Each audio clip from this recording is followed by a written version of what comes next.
Hello friends, welcome to my YouTube channel IAS gateways.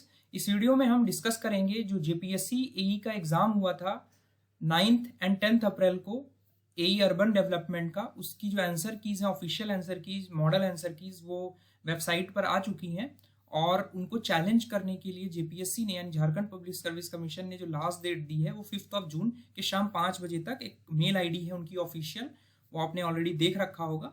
अगर कोई doubt हो तो आप मुझसे कमेंट सेक्शन में बताएंगे, आप उस पर भी मैं एक सेपरेट वीडियो बना दूंगा कि कैसे आपको चैलेंज करना है।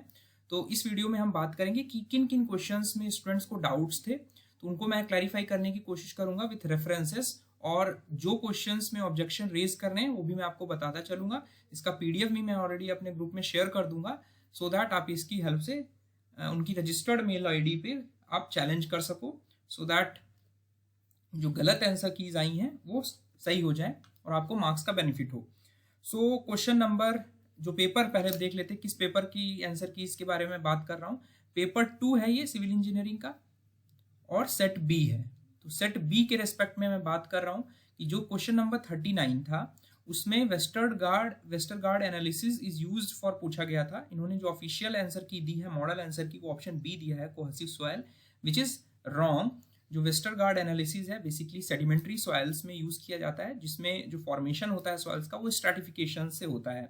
इसके रेफरेंस के लिए मैंने soil mechanics Gopal Ranjan book का रेफरेंस लिया है। चैप्टर 8 पेज 212 के 8.7 पैरा में मेंशन्ड है कि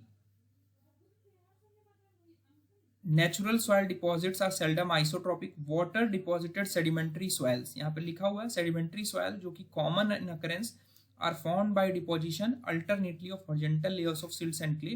For this condition means sedimentary soils के लिए Westergaard solution is better suited, जिसकी हेल्प से हम वर्टिकल स्ट्रेस एनालिसिस करते हैं कि किस सॉइल फॉर्मेशन में किस लोकेशन पे हमारी क्या स्ट्रेसेस डेवलप हो रही हैं। तो यहाँ पर करेक्ट आंसर जो की होगी वो ऑप्शन डी होगी। इस पे आपको ऑब्जेक्शन रेज करना है, ठीक है। उसके बाद आते हैं नेक्स्ट क्वेश्चन पर।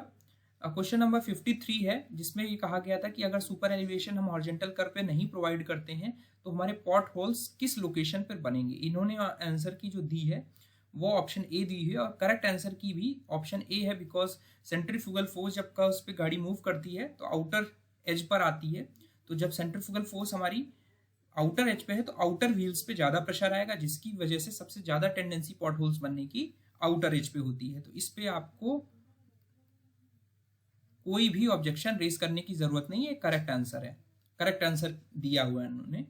उसका नेक्स्ट क्वेश्चन है कि जो ट्रांसवर्स कंपोनेंट है विंड का 90 डिग्री एंगल पे with direction of aircraft movement. तो अगर हम एयरक्राफ्ट मूवमेंट देखें तो ये हमारा रनवे है, इसके डायरेक्शन में हमारा लॉन्गिट्यूडनल डायरेक्शन ऑफ एयर का जो रनवे है वही सेम डायरेक्शन है एयरक्राफ्ट मूवमेंट का।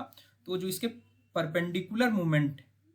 परपेंडिकुलर डायरेक्शन में जो विंड का कंपोनेंट है उसे हम क्रॉस विंड बोलते हैं। इन्होंने जो मॉडल आंसर की दी है उसमें ट्रेल विंड बोला है, जो कि गलत है।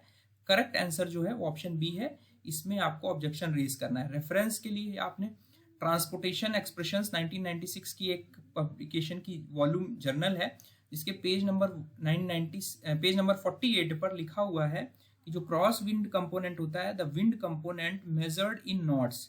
यहाँ पे विंड कंपोनेंट यूनिट है वेलोसिटी की नॉट्स में, at 90 degrees to the longitudinal axis of runway. Longitudinal axis of runway जो है वो हमारा डायरेक्शन ऑफ एयरक्राफ्ट ही है। तो करेक्ट आंसर जो होगा ऑप्शन बी होगा। उसका नेक्स्ट क्वेश्चन है कि 65 जिस पे पूछा गया था कि हमारा जो डेप्थ ऑफ फ्लो है जिस पर हमारी स्पेसिफिक एनर्जी मिनिमम होगी, वो डेप्थ हमारी कहलाती है क्रिटिकल डेप्थ, ठीक है। तो क्रिटिकल डेप्थ जो है बेसिकली हमारी वो डेप्थ है जिसपे हमारी जो स्पेसिफिक एनर्जी होती है वो मिनिमम होती है। इन्होंने मॉडल आंसर की में ऑप्शन ए दिया है, जो कि गलत है।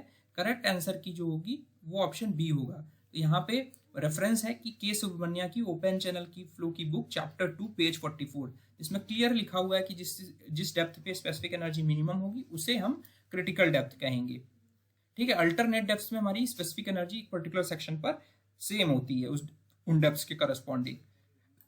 उसके बाद क्वेश्चन नंबर 68 है, इसमें बोला गया है कि किसमें से कौन सी कंडीशन हमारी स्टडी ई रोटेशनल फ्लो को सेटिस्फाई करती है। तो इन्होंने आंसर की ऑप्शन बी दिया हुआ है और करेक्ट ऑप्शन भी हमारा आंसर बी है, जिसमें ये हमारा जो रोटेशनल फ्लो का मतलब है कि रोटेशनल कंपोनेंट जो होगा ओमेगा वो हमारा 0 होना चाहिए। तो अगर हम 2 डायमेंशनल फ्लूइड फ्लो ले लें तो हमारी ये कंडीशन जो है WZ ये हमारी 0 होगी, यानी del V upon del x जो होगा minus del U upon del y वो 0 होगा, del U upon del y 0 होगा। तो करेक्ट आंसर हमारा ऑप्शन बी होगा, इसमें आपको कोई भी ऑब्जेक्शन रेज करने की जरूरत नहीं है।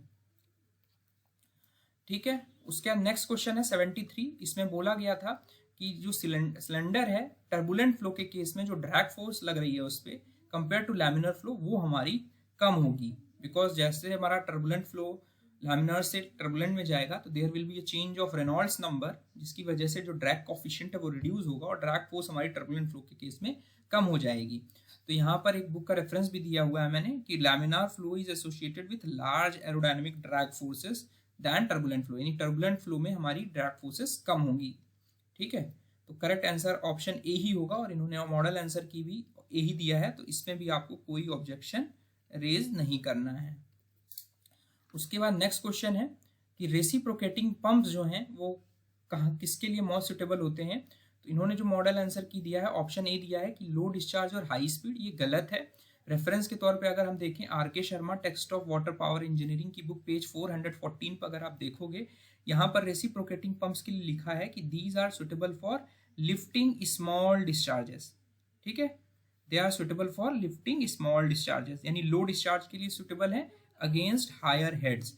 ठीक है, और यहाँ पर क्लियर कट लिखा हुआ है कि हमारी reciprocating pumps they cannot run at higher speeds. ठीक है, तो यहाँ पर लो डिस्चार्ज और लो स्पीड्स के लिए हमारे रेसिप्रोकेटिंग जो पंप्स हैं वो मोस्ट सुटेबल होते हैं, they cannot run at higher speed.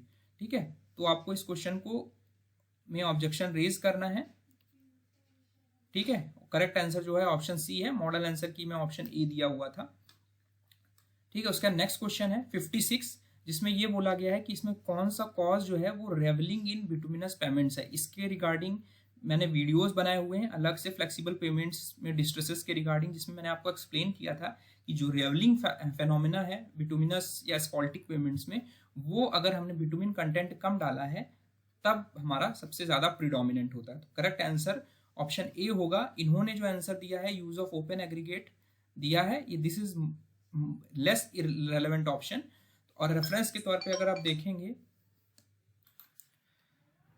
यहाँ पे रेफरेंस के तौर पे मैंने लगाया हुआ है पैट्रिक लैविन की एस्फॉल्ट पेमेंट्स की एक बुक है, जिसमें यहाँ पर आप देखेंगे कि जो पेमेंट जहाँ पे हमारा एयर वॉइड ज्यादा होंगी और low asphalt binder content are likely candidates to experience moisture induced damage and ravelling, यानी अगर हायर वाइड्स होंगी जो लेट डाउन पेमेंट है या लो एस्फॉल्ट बिटुमिन कंटेंट होगा यानी बाइंडर यानी बिटुमिन, तो हमारे मॉइस्चर इंड्यूस्ड डैमेज और रेवलिंग होने के चांसेस बढ़ जाएंगे। तो मोस्ट अप्रोप्रिएट आंसर जो होगा वो ऑप्शन ए होगा, इसमें आपको ऑब्जेक्शन रेज करना है।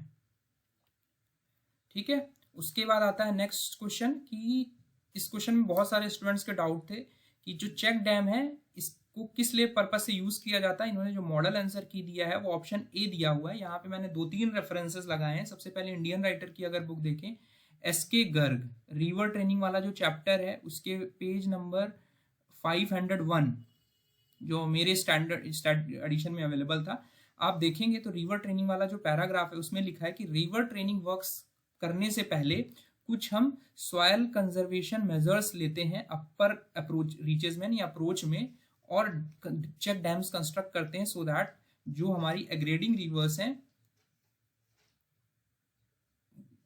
वहां पे हम सेडिमेंट कंट्रोल कर सके। तो जो सिल्ट कंट्रोलिंग रिजर्वायर्स होते हैं वहां पर हम चेक डैम्स उसकी अप्रोच में बनाते हैं टू कंट्रोल द सिल्ट्स। ठीक है, और 2-3 बुक्स और भी मैंने रेफरेंस के तौर पे दिखाई हुई है। के.एम. भट्टाचार्य की watershed management research and education की बुक है, जहां पर देख रहे हैं आप कि soil conservation structure comprising many thousand of dry stone check dams. एक आपको ये रेफरेंस मिल गया 1986 का एडिशन, और एक वैप डीए एनुअल रिपोर्ट है।